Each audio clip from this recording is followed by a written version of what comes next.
Hey guys, it's been a while since I last compared two banners in DC, Dark Legion. Today we have two banners that are quite hard to choose from.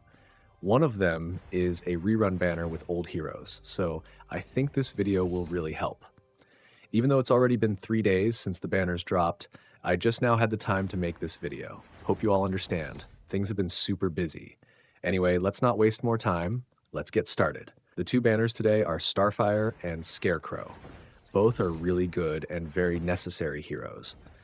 They both provide strong survival support, and you can use them in mixed teams. You don't need to stick to just one faction. But of course, it's best to keep them in their own faction if you have many strong heroes there. Let's talk about Starfire first. She's probably the most complete survival support hero so far, even stronger than Green Lantern. That's because she can reduce the enemy's attack, heal allies, and also increase the team's damage reduction at the same time. With her on your team, your allies will be extremely hard to defeat, even against someone like Constantine. Since she usually casts her ultimate first, she boosts survival before Constantine can use his skills. That's thanks to her fourth skill, which increases her energy based on the number of outsiders in the team. Her first skill reduces enemy attack. The range isn't that wide, but I think it can lower Nightwing's attack before he gets to use his first skill. So instead of just giving shields like other Guardians, she reduces enemy attack, which is way more effective. Against assassins like Deathstroke, though, I'm not so sure. They might use their first skill before her, so they won't be affected. Or she may target them after they attack, which still reduces their attack afterward. The most special thing is her second skill. Even though it's passive, it's extremely important because it heals allies every second, sometimes even the entire team. However, you need to activate her ultimate to create the healing zone. Inside this zone, allies also receive extra damage reduction. Outsiders get an even stronger bonus, but honestly, I don't see any standout strong outsiders right now. That's why I mainly recommend using Starfire to support other factions like Titans or Justice League Dark. And one last thing, if you really want to use Starfire, make sure to buy her Legacy, because it boosts her supportability even more. The darkness fears me.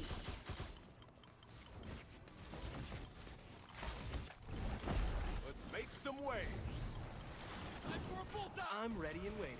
Time for a bullseye. The darkness fears me.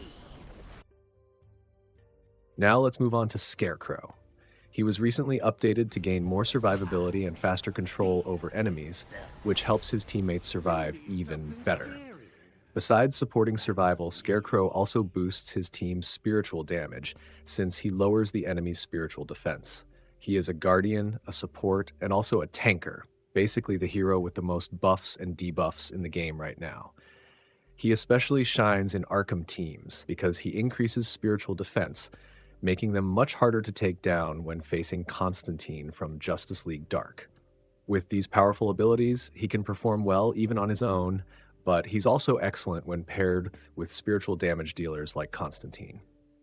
Of course, he loses a bit of strength outside his best teams. For example, his second skill has a 50% chance to reduce enemy attack, but in an Arkham team, the rate is higher because of buffs that increase effect accuracy. Or if he's in a Legion of Doom team, he benefits from energy recovery speed buffs, which let him use his ultimate more often, giving him much more frequent control over enemies. When it comes to lineup flexibility, both Scarecrow and Starfire are equally strong, each supporting their allies in different ways. But if you combine them in the same team, I think that team would be almost impossible to defeat.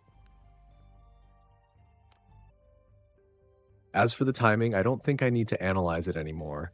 It only made sense before, but now things have changed. Old banners return for 14 days, so each month we'll have 2 rerun banners and 1 new banner. That's why I'll just focus on analyzing the heroes so it's easier for you to decide. At the end of the video, I'll also share my personal choice and explain the reason behind it. Now let's talk about the high-rate heroes in the banner. For Starfire, there are really only 2 useful ones here. Arsenal. He's helpful if you want to build an outsider team because there's no other choice.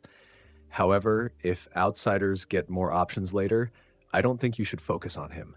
His skills are random, so it's hard to guarantee he'll hit the target you want. But if you like playing with luck, you can use him the way Sinestro was used before. Sinestro used to aim straight at Constantine, making Justice League Dark weaker. But since Sinestro got fixed, now Constantine only really fears assassins and Arsenal. In terms of pure damage, though, I don't think he's as good as Lex Luthor, since Arsenal only attacks one target. Poison Ivy. She's the best pick here, especially for free-to-play players. If you've focused on her from the start, she might even have reached Red Star by now. Paired with Starfire, the team's survivability becomes unmatched. For example, a team of Scarecrow, Poison Ivy, Joker, and Starfire would have both strong damage and excellent survival. The Penguin, his damage is okay, but his effects don't support much, so he's rarely used. As a damage dealer, he's not as strong as today's main DPS heroes, and as a support, he's even worse.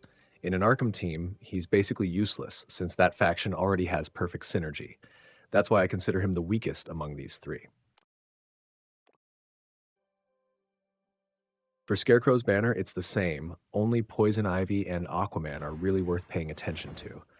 Poison Ivy can pair perfectly with Scarecrow since they're both from Arkham and can support each other's survival. As for Aquaman, even though he doesn't belong to either faction in these two banners, if you've followed my channel for a while, you know how important he is. You'll need him for key situations, especially for controlling assassins like Nightwing. Because Nightwing is slower than Aquaman, Aquaman can stop him from using both his first skill and ultimate. That's because Aquaman controls enemies with both of his skills, similar to Wonder Woman. This can completely lock Nightwing out of his abilities. Of course, his first skill is random, so it may not always target Nightwing, but the chance is still very high since Aquaman usually prioritizes dangerous enemies. So in this case, I can't really say one banner is better than the other, they're both equally good. That's why I'll share my personal opinion. I'll aim for Starfire at 5 white stars. I'll aim for Scarecrow at 2 blue stars. Then I'll save the rest for future heroes because I'm waiting for an assassin. I already have plenty of survival supports like Dr. Fate, Raven, Mara, and Crypto, who's almost at 4 gold stars. For Scarecrow, I'm only going for 2 blue stars because I already have him at 5 white stars. So pulling him one more time gets me those 2 blue stars. As for Starfire, I'll stop at 5 white stars just to make this video. And later when her banner reruns, I'll raise her stars further. In my opinion, after Scarecrow's banner ends, we might get either Deathstroke or Sinestro. That's why I'll try to save as much as possible for Deathstroke. But for you, take a look at your own collection. See which heroes you're missing, and choose based on that. If it's still too hard to decide, you can comment below with your strongest heroes and their star levels.